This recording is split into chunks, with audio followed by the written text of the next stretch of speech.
நாட்டினை முன்னெடுத்து செல்வதற்காக நாடளாவிய ரீதியில் ஐக்கிய தேசிய கட்சியின் வலய அமைப்பாளர்களை நியமித்து வலய அமைப்பாளர் அலுவலகங்களை உடனடியாக இந்த 25ஆம் தேதிக்குள் திறக்க சொல்லி எங்களுடைய ஜனாதிபதி வேண்டுகோளுக்கு அமைவாக எங்களுடைய ஐக்கிய தேசிய கட்சியின் பொதுச் செயலாளர் பாலித ரங்கபண்டா சார் அவர்களும் எங்களுடைய வடக்கு கிழக்குக்கு பொறுப்பான எங்களுடைய இணைப்பாளர் துசாரி பெரேரா மேடம் அவர்களின் வேண்டுகோளுக்கு அமைவாக இவ்வாறான வலய அமைப்பாளர் அலுவலகங்களை நிறுவுகின்றோம்.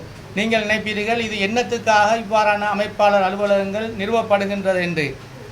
கடந்த காலங்களிலே 2020ஆம் ஆண்டு எங்களுக்கு தெரியும், 2021ஆம் ஆண்டு என்னுடைய 2022 நாட்டினுடைய பொருளாதாரம் எவ்வாறு இருந்தது, அந்த நேரத்திலே யாரும் இந்த நாட்டை பாரம் எடுக்க இயலாத என்ற சந்தர்ப்பத்திலே இந்த நாட்டை விட்டு ஓடிய பிற்பாடு இந்த நாட்டை அதிமேகு ஜனாதிபதி ரணில் விக்ரமசிங்க சார் அவர்கள் தத்துணிவுடன் தனிமையாக நின்று இந்த நாட்டை பாரம் எடுத்து நாட்டிலே இருந்த பொருளாதார பிரச்சினை எங்களுக்கே தெரியும், எங்களுடைய பெட்ரோல் பிரச்சினை மற்றும் எங்களுடைய கேஸ் பிரச்சினை, இன்னும் பல்வேறுபட்ட பிரச்சனைகள் இந்த நாட்டிலே இருந்தன. இவ்வாறான ஒரு செயற்பாடிலே இந்த நாட்டை மீட்டெடுத்த எங்களுடைய அதிமேகு ஜனாதிபதி ரணில் விக்ரமசிங்க அவர்கள் தற்பொழுது நாட்டை மீட்டெடுத்தது மாத்திரமல்ல, எமது பிரதேசங்களிலே இந்த வலய அமைப்பாளர்கள் ஊடாக பல்வேறு அபிவிருத்திகளை செய்வதற்காக பல்வேறு திட்டங்களை கொண்டு வந்திருக்கின்றார்.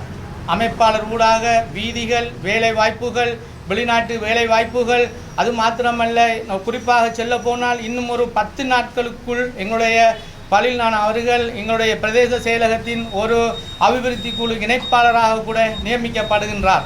அவ்வாறு நியமிக்கப்பட்ட பேர்களை உடனடியாக அதிமேகு ஜனாதிபதி அவர்கள் ஜனாதிபதி செயலகத்திலே வைத்து வழங்குவதற்காக இவ்வாறான செயற்பாடுகளை முன்னெடுத்து இவ்வாறான அலுவலகங்களை திறந்து மக்களுக்கு சேவை செய்வதற்காகத்தான் எங்களுடைய அமைப்பாளர் பலில் அவரை நியமித்து வாழைச்சேனைக்கு மாத்திரமல்ல முழுமையாக கல்குடா தொகுதி இலங்கை பூராகவும் வலய அமைப்பாளர்களை நியமித்து மக்களுக்கு சேவை செய்ய வேண்டும் என்ற நோக்கத்துடனே இவ்வாறான அமைப்பாளர் அலுவலகம் திறந்திருக்கின்றன.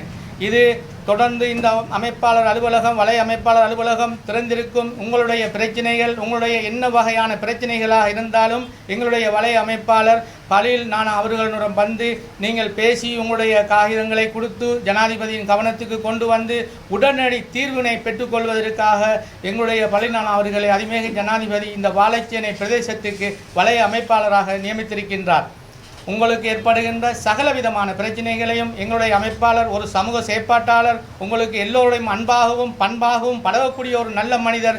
இவ்வாறானவர்கள் ஊடாக எமது பிரதேசத்தின் அபிவிருத்திகள் மாத்திரமல்ல பல்வேறுபட்ட பிரச்சனைகளை முடித்து கொள்வதற்கு நீங்கள் முன்வர வேண்டும். நீங்களும் ஒத்துழைப்புடன் இருந்து வருகின்ற தேர்தலிலே அதிமேக ஜனாதிபதி ரணில் விக்ரமசிங்க அவர்களுக்கு ஒரு சான்ஸை கொடுத்து நாங்கள் மீண்டும் அவரை ஜனாதிபதியாக வரவேற்க வேண்டும் என்று கேட்டு விடைபெறுகின்றேன்.